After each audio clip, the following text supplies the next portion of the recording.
आज प्लास्टिक हमारे जीवन का अभिन्न हिस्सा बन चुका है। हर जगह, हर चीज में, चाहे हम घर में हों, दफ्तर में या बाजार में, प्लास्टिक के बिना जीवन की कल्पना करना मुश्किल है। पानी की बोतलें, खाने के डिब्बे, मोबाइल कवर, खिलौने, हर रोज हम अनजाने में सैकड़ों बार प्लास्टिक का इस्तेमाल करते हैं। लेकिन क्या आपने कभी सोचा है इसकी शुरुआत कैसे हुई? कैसे एक साधारण खोज ने पूरी दुनिया की तस्वीर बदल दी? 19वीं सदी में वैज्ञानिक एक ऐसे पदार्थ की तलाश में थे जो सस्ता, टिकाऊ और बहुउपयोगी हो। उस समय प्राकृतिक संसाधनों की कमी और बढ़ती मांग ने वैज्ञानिकों को नए विकल्प खोजने के लिए प्रेरित किया। इसी खोज में 1907 में बेल्जियम के रसायन शास्त्री लियो बेकलैंड ने बेकेलाइट नामक पहला सिंथेटिक प्लास्टिक बनाया। यह एक ऐसा आविष्कार था जिसने विज्ञान और उद्योग की दिशा ही बदल दी। बेकेलाइट ने उद्योगों के लिए नए रास्ते खोले। इसकी वजह से बड़े पैमाने पर उत्पादन संभव हुआ और कई नए उत्पाद बाजार में आए। इससे पहले चीजें प्राकृतिक संसाधनों से बनती थीं, जो महंगे और सीमित थे। हाथी दांत, लकड़ी, सीप, इनकी जगह अब प्लास्टिक ने ले ली, जिससे सामान सस्ता और सुलभ हो गया। अब टेलीफोन, रेडियो, बिजली के स्विच, सब कुछ प्लास्टिक से बनने लगा। इससे न केवल उत्पादों की कीमत घटी, बल्कि उनकी मजबूती और विविधता भी बढ़ी। यह रंग रूप बदल सकता था, सस्ता था और हर जगह छा गया। प्लास्टिक ने आम आदमी की जिंदगी में रंग और सुविधा दोनों जोड़ दिए। बेकेलाइट की सफलता ने वैज्ञानिकों को प्रेरित किया। उन्होंने नए नए प्लास्टिक बनाने शुरू किए, जिनकी अपनी अपनी खासियतें थीं। जल्द ही नायलॉन, पॉलीथीन, पीवीसी जैसे नए प्लास्टिक आए, जिनकी अपनी अपनी खूबियां थीं। इनसे कपड़े, पैकेजिंग, पाइप और अनगिनत चीजें बनने लगीं। द्वितीय विश्व युद्ध के दौरान प्लास्टिक का सैन्य उपकरणों में बड़े पैमाने पर इस्तेमाल हुआ। इसकी वजह से सैनिकों के लिए हल्के और मजबूत सामान बनाना संभव हुआ। युद्ध के बाद यह आम लोगों की जिंदगी में तेजी से घुल मिल गया। हर घर, हर रसोई, हर दफ्तर में प्लास्टिक की मौजूदगी बढ़ती गई। एक आविष्कार ने दुनिया का चेहरा बदल दिया। सुविधा, रंग और मजबूती के साथ प्लास्टिक ने न केवल हमारी रोजमर्रा की जिंदगी को आसान बनाया, बल्कि विज्ञान, उद्योग और समाज को भी एक नई दिशा दी। प्लास्टिक का आविष्कार सिर्फ सुविधा के लिए नहीं, बल्कि मानवता के लिए एक बड़ी क्रांति थी। यह एक ऐसा आविष्कार था जिसने न केवल हमारे जीवन को आसान बनाया, बल्कि हमारे पर्यावरण को भी अप्रत्याशित रूप से बचाया। दरअसल प्लास्टिक का विकास पर्यावरण संरक्षण के लिए भी अहम था। उस समय प्राकृतिक संसाधनों पर अत्यधिक दबाव था। जंगल कट रहे थे, नदियां प्रदूषित हो रही थीं और कई जानवर विलुप्ति की कगार पर थे। 19वीं सदी में बिलियर्ड्स की गेंदें हाथी दांत से बनती थीं, जिससे हाथियों की संख्या तेजी से घट रही थी। हर साल हजारों हाथी सिर्फ इन गेंदों के लिए मारे जाते थे। इसी संकट को देखते हुए न्यूयॉर्क की एक कंपनी ने हाथी दांत का विकल्प खोजने के लिए एक बड़ा इनाम घोषित किया। यह इनाम उस व्यक्ति के लिए था जो बिलियर्ड्स की गेंदों के लिए टिकाऊ और सस्ता विकल्प खोज सके। इस चुनौती को स्वीकार किया जॉन वेस्ले हयात ने। उन्होंने सेल्यूलाइड नामक पहला अर्ध सिंथेटिक प्लास्टिक बनाया, जो हाथी दांत का बेहतरीन विकल्प साबित हुआ। सेल्यूलाइड ने बिलियर्ड्स उद्योग में क्रांति ला दी। अब गेंदें सस्ती, टिकाऊ और बिना हाथियों को मारे बन सकती थीं। इससे खेल भी सुलभ हुआ और जानवरों की जान भी बची। धीरे धीरे प्लास्टिक ने कछुओं के कवच, रेशम, ऊन जैसे प्राकृतिक संसाधनों की जगह भी ले ली। इससे प्राकृतिक संसाधनों की लूट कम हुई और कई प्रजातियां बच सकीं।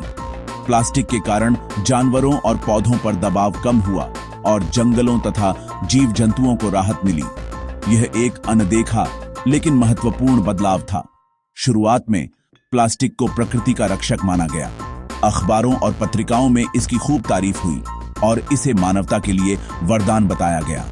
यह दिखाता है कि सही दिशा में किया गया आविष्कार प्रकृति के लिए वरदान बन सकता है।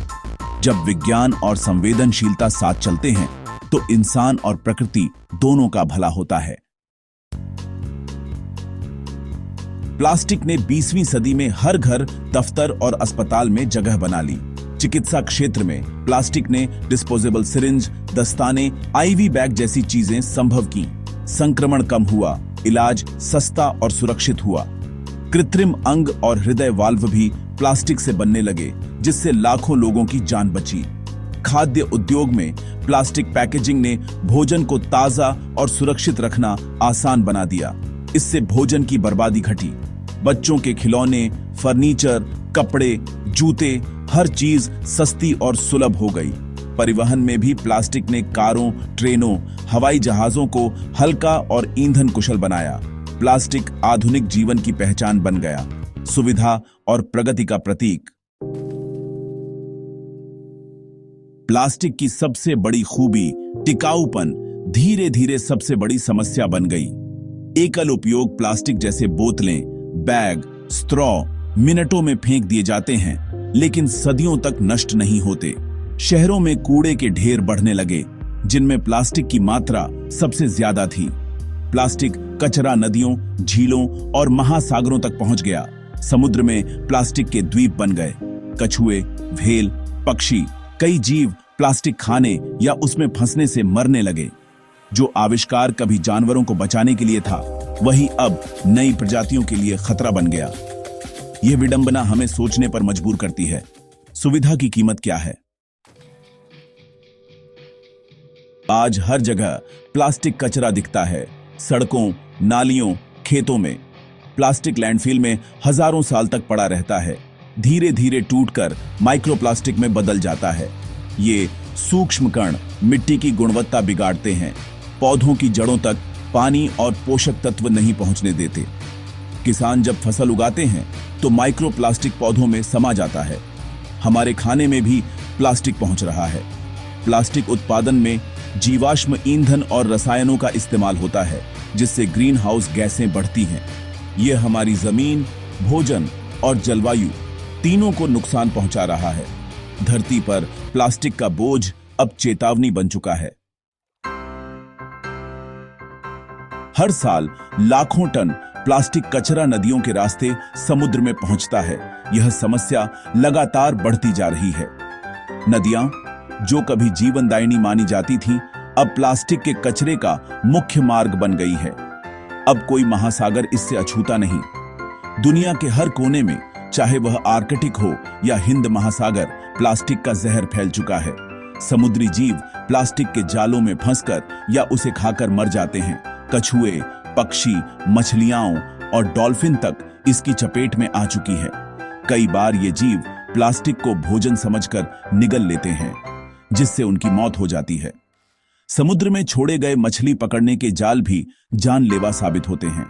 इन्हें घोस्ट फिशिंग कहा जाता है, क्योंकि ये जाल बिना किसी इंसान के भी जीवों को फंसाते और मारते रहते हैं। प्लास्टिक के छोटे छोटे कण, जिन्हें माइक्रोप्लास्टिक कहा जाता है, समुद्र तटों और पानी में हर जगह मिलते हैं। ये कण आंखों से दिखना भी मुश्किल होते हैं। प्लैंकटन से लेकर छोटी मछलियों तक पूरी समुद्री खाद्य श्रृंखला में ये माइक्रोप्लास्टिक फैल जाते हैं। इससे समुद्री जीवन के हर स्तर पर खतरा पैदा हो जाता है। जब हम मछली या समुद्री भोजन खाते हैं तो यह प्लास्टिक हमारे शरीर में भी पहुंच जाता है। यह एक अदृश्य खतरा है, जिससे हम अनजाने में प्रभावित हो रहे हैं। प्लास्टिक अपने साथ हानिकारक रसायन भी लाता है, जो समुद्र के पानी में घुलकर और भी खतरनाक हो जाते हैं। ये रसायन समुद्री जीवों के ऊतकों में जमा हो जाते हैं, जिससे उनकी सेहत पर बुरा असर पड़ता है। यह न केवल उनकी सेहत बल्कि उनकी प्रजनन क्षमता को भी प्रभावित करता है, जिससे समुद्री जीवन की पूरी आबादी खतरे में पड़ जाती है। आज प्लास्टिक महासागरों के लिए भौतिक और रासायनिक दोनों तरह का गंभीर खतरा बन चुका है।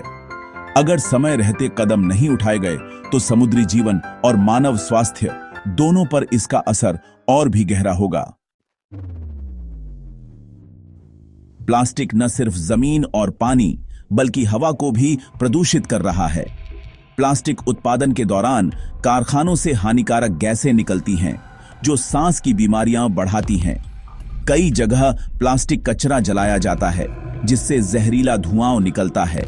यह कैंसर और अन्य गंभीर बीमारियों का कारण बन सकता है। माइक्रोप्लास्टिक अब हवा में भी मौजूद है। हम हर सांस के साथ इन्हें अपने फेफड़ों में ले रहे हैं। वैज्ञानिकों ने मानव फेफड़ों, रक्त और प्लेसेंटा में भी माइक्रोप्लास्टिक पाए हैं। इसके दीर्घकालिक प्रभाव अभी पूरी तरह स्पष्ट नहीं है, लेकिन खतरा असली है। पर्यावरण और मानव स्वास्थ्य गहराई से जुड़े हैं। हमें सतर्क रहना होगा। प्लास्टिक की कहानी हमें सिखाती है, हर आविष्कार जिम्मेदारी के साथ आता है। लियो बेकलैंड या जॉन वेस्ले हयात ने कभी नहीं सोचा था कि उनका आविष्कार एक दिन समस्या बन जाएगा। कोई भी तकनीक अपने आप में अच्छी या बुरी नहीं होती, उसका उपयोग उसे बनाता है। कंपनियों को टिकाऊ और रिसाइकल होने वाले उत्पाद बनाने चाहिए। सरकारों को बेहतर नीतियां बनानी चाहिए। सबसे बड़ी जिम्मेदारी हम उपभोक्ताओं की है। हम अपनी आदतें बदल सकते हैं। एकल उपयोग प्लास्टिक कम करें, सही तरीके से कचरा अलग करें और रिसाइकल को बढ़ावा दें। प्रगति तभी सार्थक है जब उसमें जिम्मेदारी भी हो। अब वक्त है समाधान खोजने का। प्लास्टिक को पूरी तरह हटाना संभव नहीं, लेकिन उसका जिम्मेदार उपयोग जरूरी है। 3R रिड्यूस, रीयूज, रिसाइकल हमारी आदतों का हिस्सा बनना चाहिए। एकल उपयोग प्लास्टिक कम करें, चीजों को बार बार इस्तेमाल करें और रिसाइकल को प्राथमिकता दें। वैज्ञानिक बायोप्लास्टिक जैसे नए विकल्पों पर काम कर रहे हैं जो पर्यावरण में घुल सकते हैं। नवाचार और तकनीक ही हमें इस संकट से बाहर निकाल सकते हैं। हर आविष्कार का उपयोग सोच समझकर करें। यही प्लास्टिक की सबसे बड़ी सीख है। हमें एक ऐसी दुनिया बनानी है जहां नवाचार और प्रकृति साथ साथ फलें फूलें।